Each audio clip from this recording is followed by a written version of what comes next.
Amém. Meus irmãos, eu queria que você abrisse comigo em Jeremias capítulo 31, versículo 3.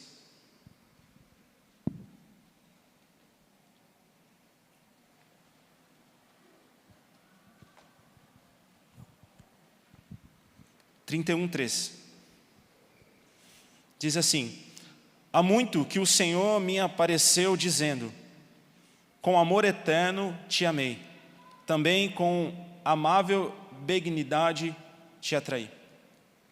Aqui o contexto é Israel. Israel, o escolhido, o príncipe de Deus, o povo, que Deus escolheu para trazer os seus mandamentos, as suas leis, ao qual nós amamos muito, Israel. E Deus diz aqui através do profeta que com muito amor Ele o amou e com seu amor o atraiu, porque o amor de Deus envolve a nossa vida. E assim Deus também faz com Israel. Deus, Ele envolve com o seu amor, com o amor de Deus, o amor de Deus. Por isso que quando nós chegamos até a casa de Deus e nós somos tocados pelo Espírito Santo, nós nos sentimos envolvidos. Sabe quando você ouve uma palavra, seja ela num culto ou de alguém, ou num vídeo, ou qualquer palavra ministrada que venha do Espírito Santo, claro, e você se sente tocado por ela? É o amor de Deus te envolvendo.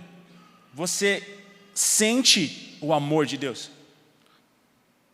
Em algumas situações, e na maioria delas, a gente não vê, porque a gente também pode ver o amor de Deus manifesto através das nossas vidas por alguém. A gente pode ver o amor de Deus manifesto na vida de alguém, fazendo por um amigo, e assim por diante. A gente também pode ver o amor de Deus. Mas na sua maioria das vezes, pessoalmente, você sente o amor de Deus. Quando você lê uma palavra, quando você recebe uma palavra de consolo, quando você recebe um abraço na hora da tristeza, da angústia, o amor de Deus parece que te envolve, parece que nós somos até aquecidos pelo amor. Parece que você se sente até mais forte. Você, há 10 segundos atrás, você se sentiu o pior do mundo. Mas em menos de 10 segundos você se sente a pessoa mais forte do mundo. Por quê? Porque o amor de Deus que te envolve. Ele te envolve, Ele te aquece, Ele te fortalece. E esse é o amor que Deus sempre envolveu Israel. E nós, como filhos de Deus, como Israel, somos envolvidos também pelo amor de Deus. Como foi nessa peça aqui, talvez num momento de alegria, de tanta alegria, você é envolvido pelo amor de Deus. Você vive um momento tão feliz, tão prazeroso, que você sente que aquela alegria que você tem vem de Deus e aquilo te contagia de uma forma que nem você entende. É uma alegria que não pode se medir. É uma alegria que, se você comparar com aquilo que você viveu no passado, ela não acaba nunca. É uma fonte que jorra o tempo todo. É uma alegria que não cessa, porque é a alegria de Deus. Ou quando você está no momento mais triste da sua vida, no momento de mais conflito, você está, como a gente diz, está na lona, está no chão. Aí o amor de Deus vem, te envolve e te levanta. Aquele problema, ele existe ainda, mas o amor de Deus, ele é tão grande por nós, como por Israel, que ele te envolve e parece que os seus problemas se acabam. E aí você sente a presença do Espírito Santo. Foi assim com Israel. Israel foi preso, foi cativo. E Deus sempre envolvendo Israel com o seu amor. E assim somos nós, irmãos. O amor de Deus nos envolve. Todos os dias, em qualquer situação, se você se aproximar de Deus, o amor dele, ele vai te envolver. Ele vai te atrair. Eu queria ler o Salmo 63, se você puder abrir comigo, Salmo 63, 3.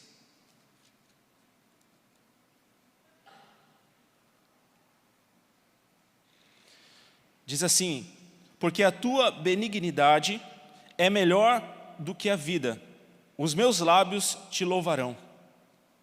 O teu amor é melhor do que a vida. Olha o que o salmista diz, o teu amor, olha o que Davi diz, o teu amor, Senhor, é melhor do que a vida.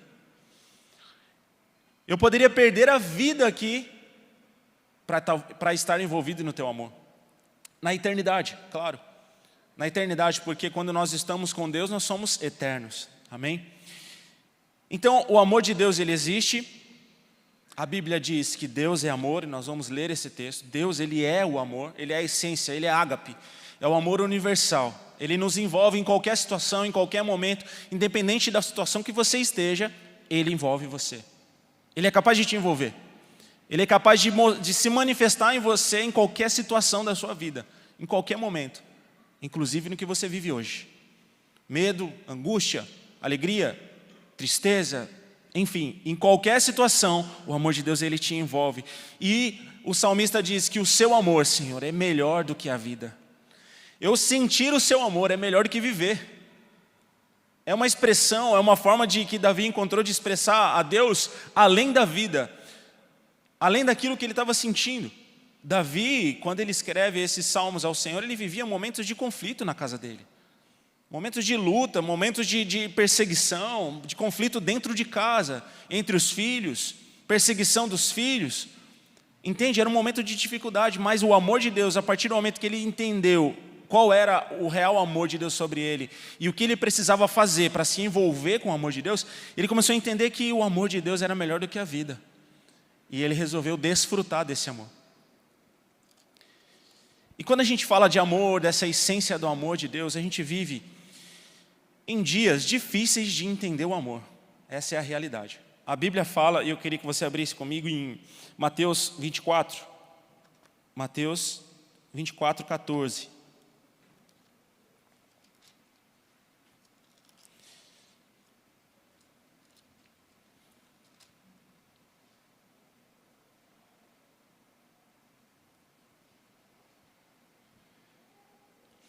É o 12, irmãos, perdão. 12. 24, 12, diz assim: e por se multiplicar a iniquidade, o amor de muitos se esfriará. Por se multiplicar a iniquidade na terra, o amor de muitos se esfriará.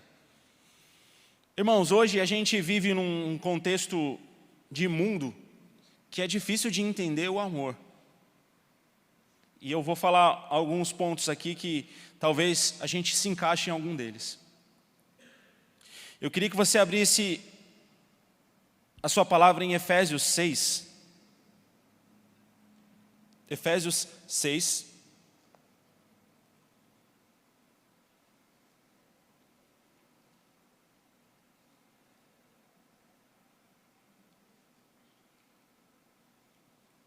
Capítulo 6, versículo 1.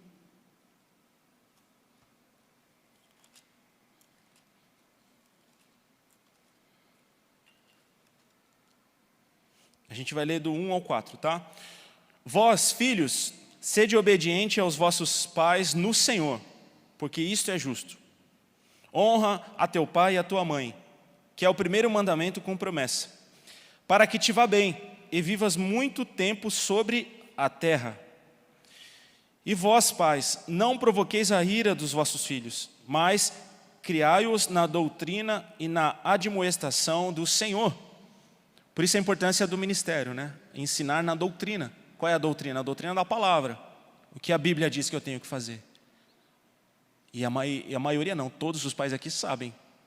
Porque somos filhos de Deus. E se você ainda não sabe, você pode sair daqui hoje conhecendo a doutrina de Deus. Amém? Então nós temos que ensinar os nossos filhos na doutrina de Deus. Tudo aquilo que vai contra a doutrina de Deus está na responsabilidade dos pais aqui presentes a ensinarem os filhos. Porque os filhos vão fazer exatamente aquilo que vocês ensinarem. As minhas filhas vão fazer aquilo que eu ensinar a elas.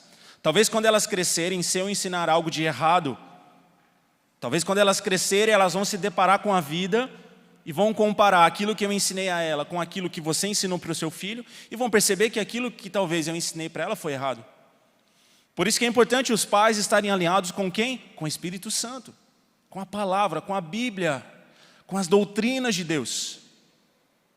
Só que hoje, irmãos, esses dias a gente fala de relacionamento, a gente fala de relacionamento entre pai, filho, marido, esposa e etc., relacionamentos no geral. Há um conflito muito grande, porque no casamento existe o namoro, que é excelente, é santo e tem que ter.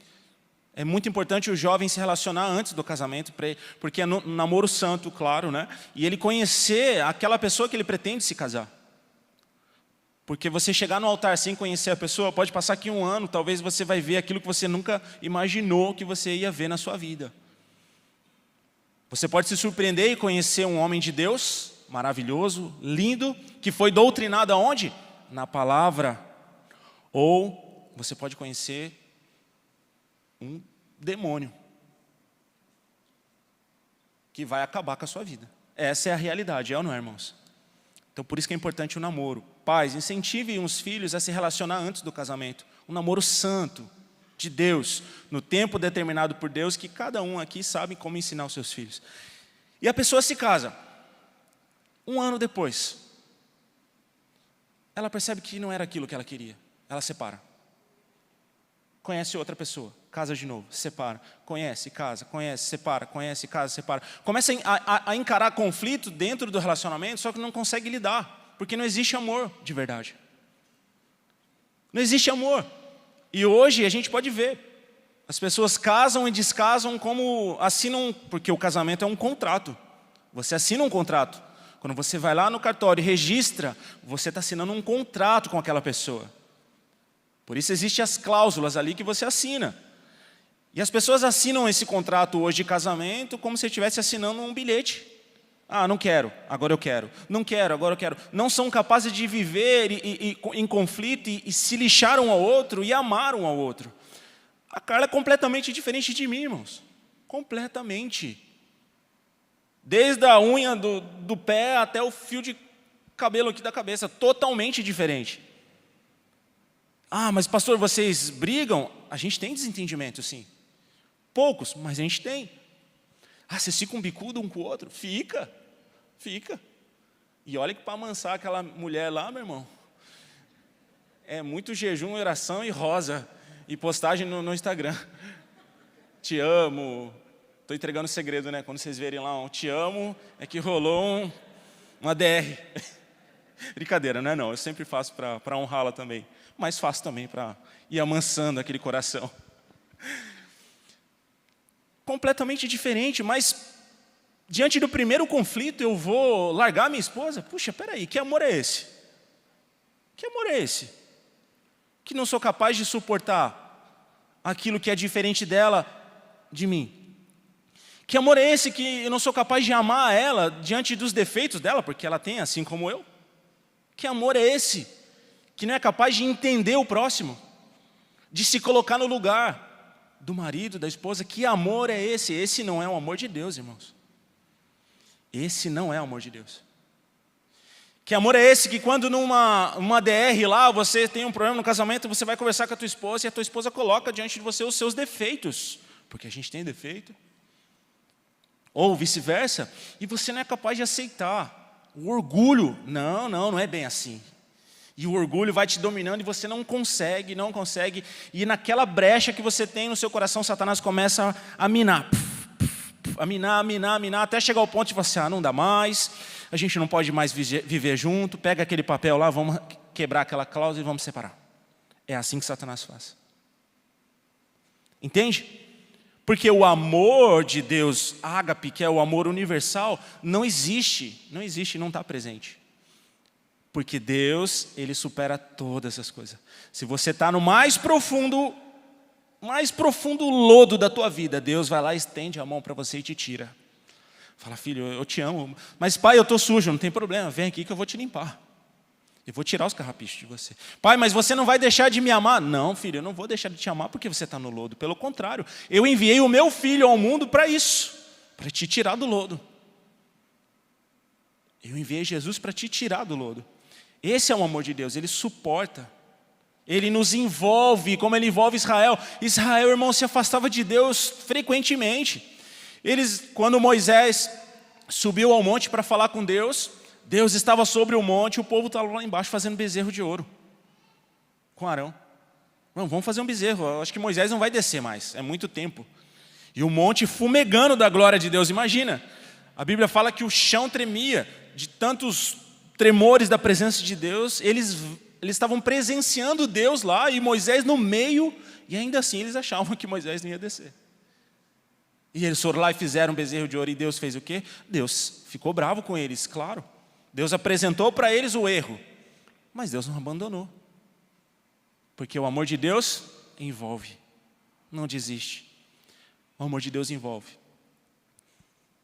Com os nossos filhos, com a nossa esposa, com os nossos amigos. O problema de nós hoje entendemos o amor de Deus é porque o amor hoje está sendo ensinado da forma errada. Se eu tiver um problema com você, eu não falo mais com você. Se eu fizer algo contra você ou você fizer algo contra mim, eu tenho um ressentimento com você. É melhor você ficar no seu canto e eu fico no meu. É isso que nós vivemos hoje. Só que isso não é o que Deus nos ensina. Não é o que a Bíblia nos ensina. E por isso temos dificuldade de entender o amor verdadeiro. Porque o amor está se esfriando, o amor está sendo distorcido por Satanás. Satanás está invertendo os valores. E por isso, a cada dia que passa, as gerações têm mais dificuldade de se relacionar com os pais, as gerações têm mais dificuldade de se relacionar com os seus futuros maridos e esposas. A cada dia que passa, filhos não conseguem respeitar os pais, pais não respeitam os filhos, homens e mulheres não respeitam a igreja e assim por diante. Por quê? Porque o amor vai se esfriando, o amor está sendo bombardeado, irmãos. Satanás está com artilharia pesada, ele está com artilharia pesada, que esfriando o amor de muitos, colocando o amor de muitos na gaveta. E se não tiver amor, se não tiver relacionamento entre homem e mulher, se não tiver relacionamento entre o filho e o pai, a igreja e o Senhor, tudo vai se acabar. Por isso que para vivermos o amor verdadeiro, a gente precisa se relacionar com Deus. Eu queria que vocês abrissem comigo em Hebreus. Abre comigo aí, em Hebreus, por favor.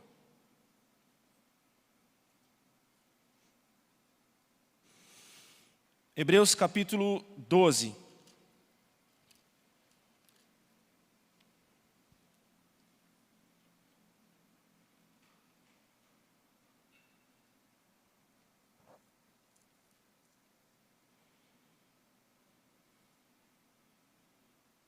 Amém? Versículo 6. Porque o Senhor corrige o que ama e açoita a qualquer que recebe por filho. O Senhor corrige aquele que ama. Você ama o seu filho? Quem ama o filho? Quem tem filho, levanta a mão, e quem ama, levanta as duas. Amém. Deus corrige aquele que o ama. Versículo 6. Porque o Senhor corrige o que ama e açoita a qualquer que recebe por filho. Você tem ensinado o seu filho as doutrinas de Deus? Você tem corrigido o seu filho com castigo? Você tem mostrado os erros do seu filho e aquilo que ele pode colher com aquelas escolhas que ele tem? Se você tem feito isso, glória a Deus, você ama o seu filho. E quem não tem filho também já vai ouvindo que isso é importante. Agora, se você não corrige o seu filho, se você não ensina o seu filho as doutrinas de Deus, infelizmente, eu digo para você pela palavra de Deus aqui, e por referência que é o nosso Deus, você não ama o seu filho. Não ama. Porque às vezes bater no seu filho dói mais em você, né? Ah, pastor, dói mais em mim do que nele. Eu imagino. E por isso você não corrige. Isso se chama egoísmo. Se chama egoísmo, porque você não quer sentir a dor de corrigir o seu filho. Só que os nossos antepassados, vamos dizer assim, né, a história, porque quem não olha para o passado, não é capaz de viver o presente e não aprende com o erro dos outros. Se a gente não ensinar os nossos filhos hoje, o mundo vai ensinar. E eu tenho certeza que muitos aqui apanharam do mundo, porque talvez o pai e a mãe não ensinou. Irmãos, tem dias em casa que eu tenho que ser o pai que briga. Eu tenho um conceito. Eu amo as minhas filhas, eu amo a minha família, e eu amo mesmo. Eu brinco, eu sou mais brincalhão que a Carla, né? A mãe fica mais tempo junto, então tem que corrigir mais do que o pai. Mas eu tenho um conceito. As minhas filhas, elas têm que ter respeito por mim, e elas têm que temer a minha correção. Elas têm que temer a minha correção. Por exemplo, eu acho que talvez eu tenha batido 2 vezes, em cada uma, no máximo. As outras vezes, na cabecinha delas, ainda bem que elas não estão aqui, na cabecinha delas, elas apanharam. Por quê? Porque eu fiz uma pressão psicológica e eu mostrei para elas que eu sou o pai delas e elas têm que respeitar.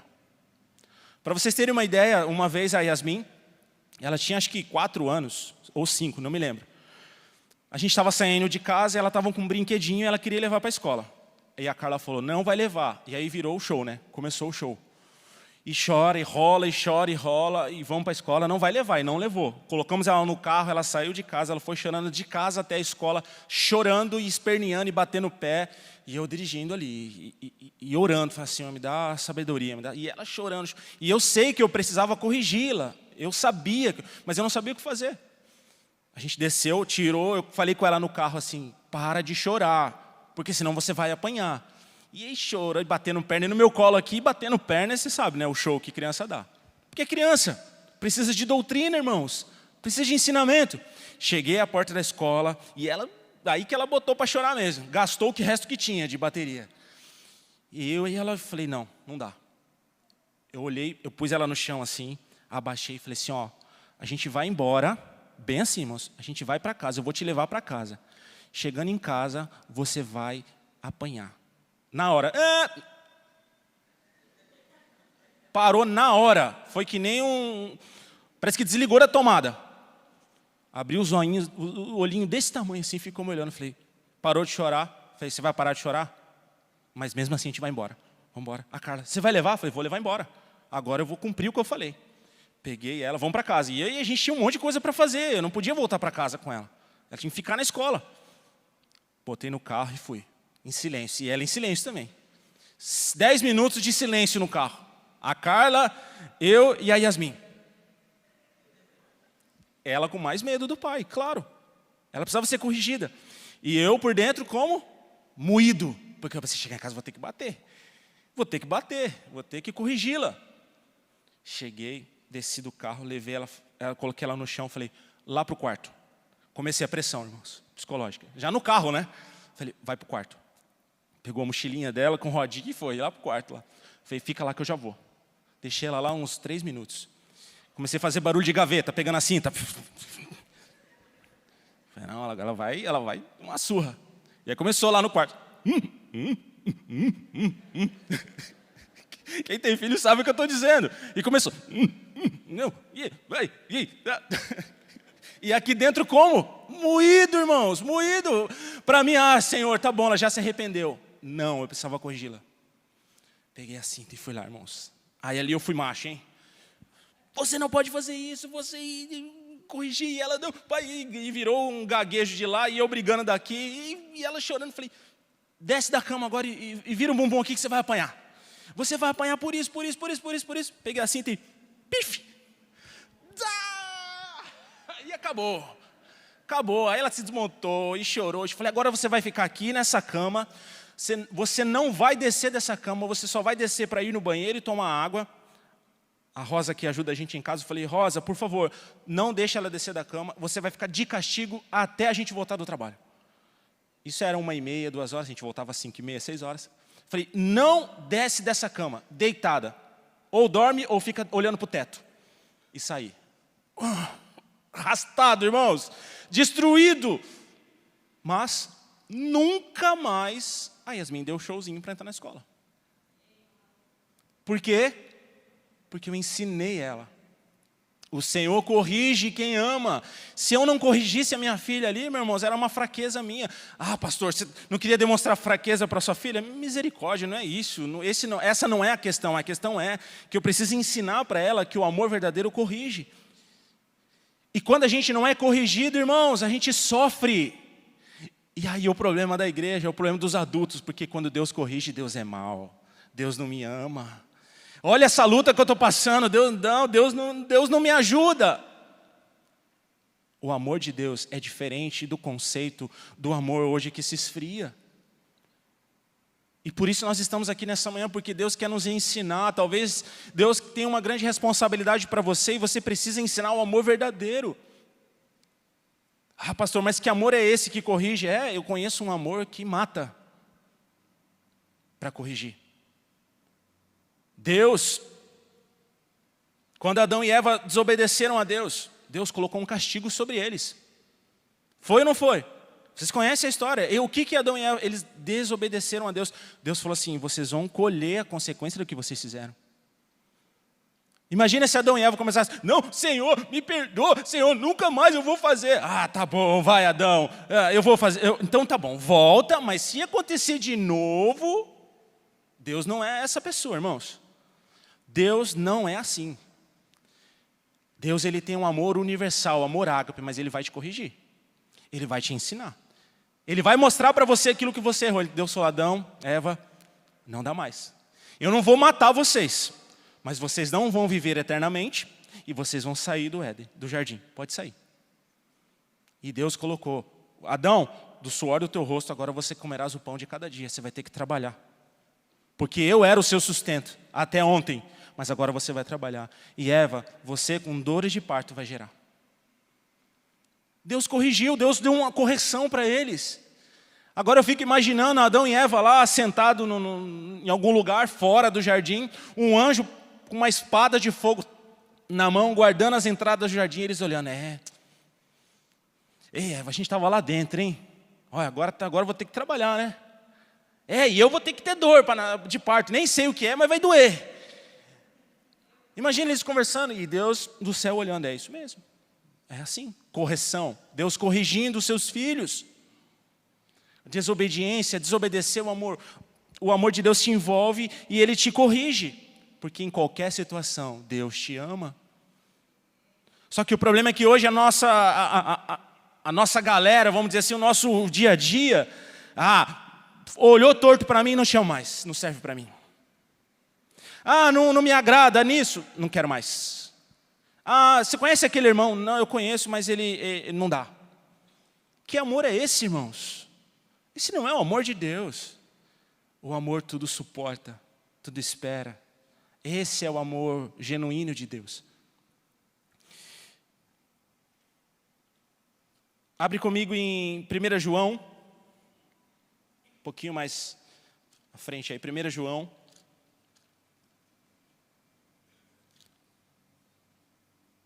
Capítulo 4.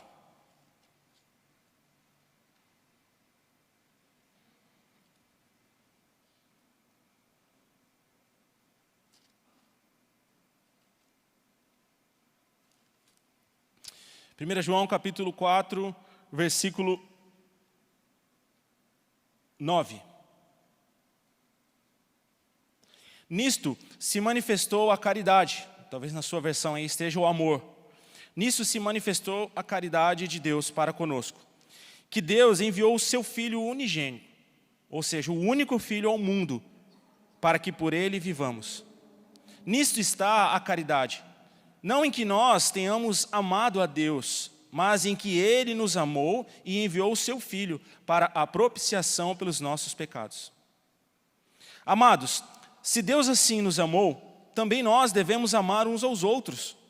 Ninguém jamais viu a Deus.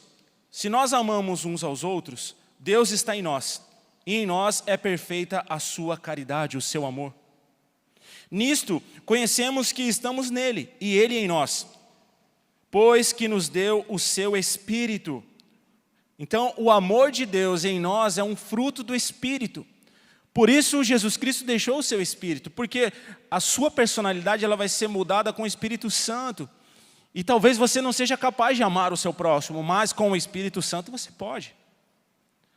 Talvez você não seja capaz de aceitar algumas situações de algumas pessoas, ou até mesmo de você, mas através do Espírito Santo você pode. Por quê? Porque o amor de Deus, ele te envolve, ele vai te enlaçando, e quando você percebe, você está envolvido nele em qualquer situação, em qualquer momento. Então é necessário que nós amemos uns aos outros, que nós amemos a Deus, que nós amemos uns aos outros. Versículo 13. Nisto conhecemos que estamos nele e ele em nós, pois que nos deu o seu Espírito. E vimos e testificamos que o Pai enviou o seu Filho para salvar o mundo. Qualquer que confessar que Jesus é o Filho de Deus, Deus está nele e ele em Deus. E nós conhecemos e cremos no amor que Deus nos tem. Deus é caridade, e quem está em caridade está em Deus e Deus nele. Quem está em Deus está no amor, e o amor de Deus está nele. E como nós manifestamos o amor de Deus, irmãos, para as pessoas mais próximas. Para sua namorada, para o seu amigo, para sua esposa, para o seu filho. E o amor de Deus não é só rosas. O amor de Deus é correção, é ensino. E pelo amor de Deus, por o amor vir se esfriando a cada dia, a gente tem dificuldade a cada dia mais de amar. Amar o irmão, amar a igreja, amar os pais, amar os filhos, amar. O amor do nosso coração vai sendo minado por Satanás e a gente vai deixando de amar. E aí o amor vai saindo, vai entrando, sabe o quê? O julgamento, vai entrando os nossos pensamentos, os nossos conceitos, aquilo que a gente acha. E não é bom a gente achar, porque quando a gente acha, a gente é enganado pelos nossos próprios pensamentos. Por isso que é necessário nós nos aproximarmos de Deus, porque quem está em Deus tem o amor de Deus e Deus está nele. E o maior amor manifesto a nós, irmãos, foi o amor de Deus, quando Ele enviou o seu Filho para morrer na cruz. Deus, Ele envia Jesus Cristo, e o amor de Deus envolve a Jesus, de tal forma que Ele deixa a sua glória, Ele deixa tudo que Ele tem, Ele se faz como homem, Ele se faz menor do que os anjos, irmãos. A Bíblia fala que nós, homens, somos menores do que os anjos, porque há a glória de Deus nos anjos. E Jesus se faz menor do que os anjos, porque Ele se faz como homem. E Ele deixa a sua glória e vem até a terra. E começa a habitar no meio de nós como homem, para morrer na cruz, para nos salvar. E ainda assim, Jesus com seus discípulos, Jesus ensinava. Jesus, Ele era duro nas palavras. Quantos já leram aqui na palavra alguma palavra dura de Jesus? Eu já vi. Correção. Imagina se Jesus falasse isso hoje. O tanto de mimimi que nem ia ter. Não vou nessa igreja mais não. Eu não vou mais conhecer esse Jesus não. Por quê? Porque o amor está se esfriando. A gente não é capaz de tolerar uma correção. A gente não é capaz de suportar o erro do irmão. A gente não é capaz de se moldar aquilo que Deus está nos mostrando a fazer. Por quê? Porque a gente quer fazer aquilo que a gente quer. A gente quer fazer aquilo que a gente pensa. Só que o amor de Deus não é assim. O povo, quando estava lá no deserto, eles saíram do Egito, foram libertos, eles saíram de lá. Corá e a sua equipe se rebelaram contra Moisés. Porque só Deus fala com você, Moisés. Quem que você está achando que você é? Só você ouve Deus? Nós também podemos ouvir Deus. O problema não foi ele achar que Deus poderia falar com ele, porque Deus poderia falar com ele. O problema foi ele questionar a autoridade de Moisés. Olha só.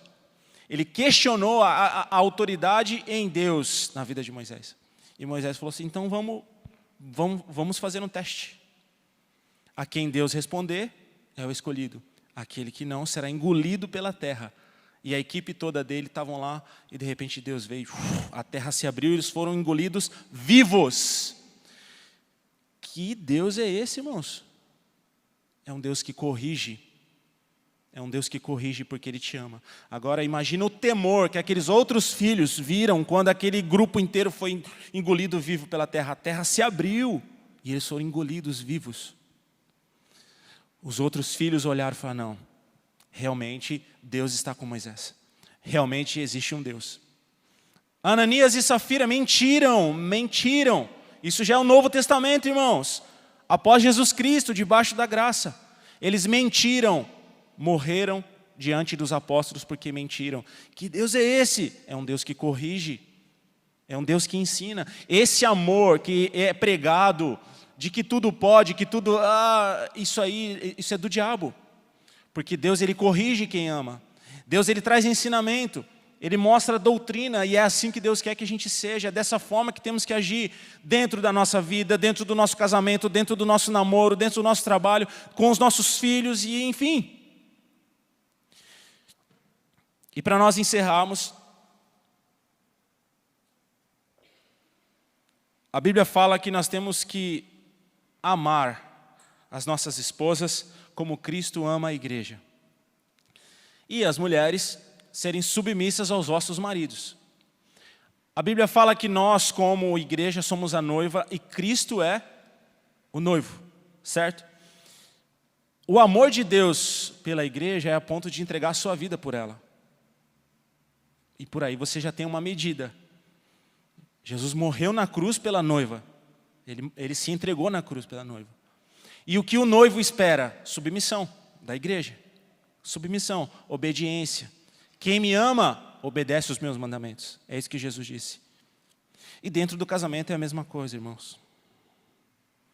Infelizmente, existe uma doutrina do inferno que não vai acabar. Porque senão a Bíblia é mentirosa, né? E o fim está próximo. Mas existe uma doutrina do inferno sendo ensinada e pregada a nós, aos nossos ouvidos, sobre relacionamento. E é gostoso de ouvir, irmãos. É gostoso. É bom para o meu ego. Eu não preciso amar minha esposa tanto assim. Se não der certo, eu separo. Eu não preciso respeitar meu marido. Se não der certo, cada um vai viver a sua vida. Entende? E essa mentira, ela é pregada, pregada e pregada e pregada até que entra no seu coração e o seu amor se esfria e você aceita. E o diabo te engana. Só que nós, como filhos de Deus, pela palavra de Deus, nós temos uma doutrina e um ensinamento, e esse não é o amor. O marido ama a esposa, cuida, respeita, dá carinho, dá atenção. Pastor, não é fácil. Não é fácil mesmo. Ela é diferente de mim. Não é nada fácil. Pastor, é que você não é casado com meu marido. Graças a Deus por isso, né?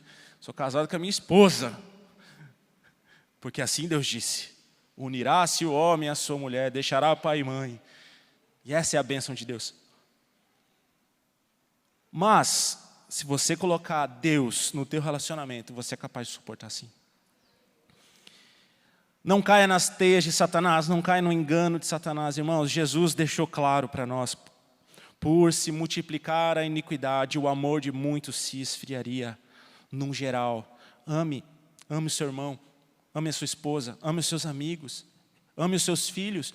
E o amor, ele é manifesto em obras. E se você deixar de fazer aquilo que você tem que fazer pela sua esposa, você não ama a sua esposa. Se você não cuidar dela, você não ama dela. Pastor, eu deixo a minha esposa, ela faz o que ela quer, sabe? Irmãos, eu já vi casos de maridos e mulheres que deixam a esposa fazer o que quer, mas não é porque ama, não. Porque quer longe. Não, pode ir, pode ir. Eu vou para o meu futebol, você vai para a sua academia. Amor, é isso, você vive a sua vida. Eu já vi histórias de casamentos assim, que não é, meu marido me ama, ele deixa eu viajar, eu fazer o que eu quiser, eu vou para onde eu quero. Eu já vi, não estou dizendo que é o seu caso, e nem um caso que talvez você esteja pensando, mas eu já vi casos de maridos que querem a esposa longe. E quanto mais coisa ela fizer, melhor. Isso não é amor. Irmãos, no dia 26, né, Joe, a gente vai para a Etiópia. Eu vou ficar 33, é o meu recorde. Orem por mim, irmãos. Meu recorde foi 19, aliás. No 20º dia eu cheguei em casa. A saudade era gigantesca, era demais. Do cheirinho das minhas meninas, da minha esposa, era demais, demais, demais. No 17º dia eu já estava desesperado. Se eu pudesse adiantar a passagem, a gente já tinha cumprido a tarefa na África, que foi na África também. A África me pega nessas, hein? Eu fiquei lá 20 dias, no 17º dia a gente já tinha acabado. Foi um milagre, Deus fez. E E eu pensava, oh meu Deus, podia adiantar essa passagem, Senhor. Começa agora, Senhor, a transladar. Assim como o Senhor transladava, o Senhor se transladava. Agora me manda lá para Ubatuba, agora, 1, 2, 3 e... Já, mas não funcionou. Tive que esperar. Eu cheguei em casa morrendo de saudade. 20 dias. E agora vão ser 33 dias. É o meu recorde. Vou para o Guinness Book agora.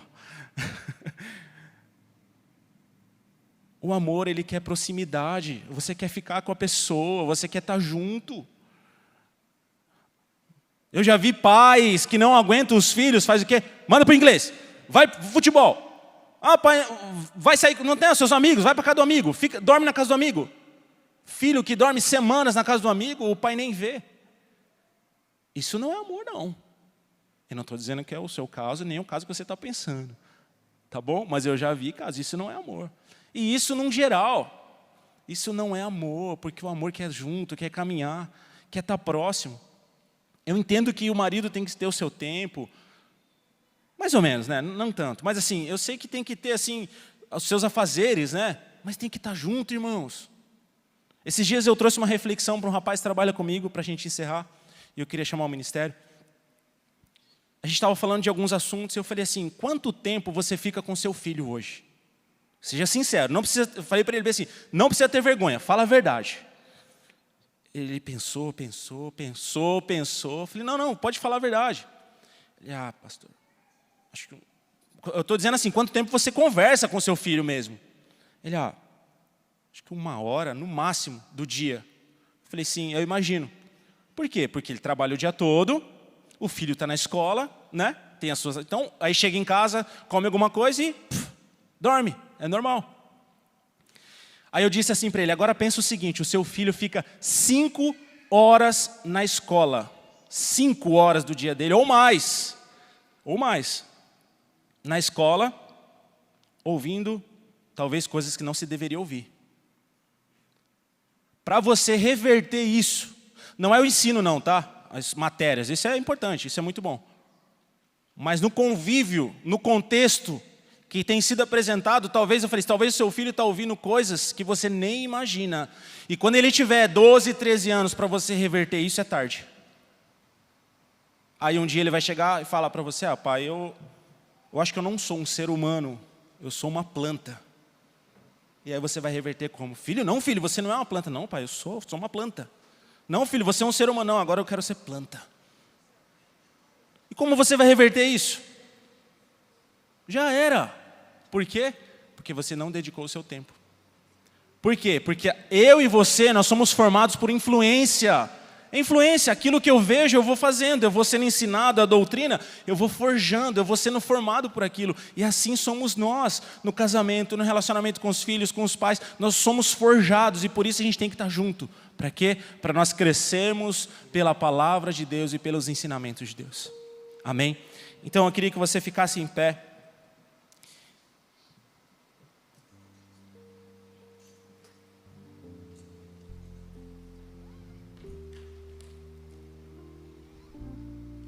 Eu quero ler o versículo 18 ao 21, você não precisa abrir, de João mesmo, diz assim. No amor, olha só, no amor não há temor.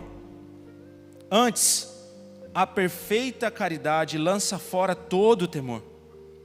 Porque o temor tem consigo a pena e o que teme não é perfeito em caridade. Nós o amamos porque Ele nos amou primeiro. Aqui a Bíblia se refere de Jesus. Nós o amamos porque Ele nos amou primeiro. Se alguém diz, eu amo a Deus e aborrece o seu irmão, a Bíblia diz, eu amo a Deus, mas aborrece o seu irmão. E nesse contexto você, através do Espírito Santo, pense aquele que Ele te conduz a pensar, a tua esposa, teu filho e assim por diante. Se alguém diz eu amo a Deus e aborrece o seu irmão, é mentiroso. Pois quem não ama o seu irmão ao qual viu, como pode amar a Deus a quem não viu? E dele temos este mandamento, que quem ama a Deus, ame também ao seu irmão. O amor ele é verdadeiro, o amor é sincero, o amor traz verdades, o amor corrige, o amor ensina, porque esse é o amor de Deus. Amém?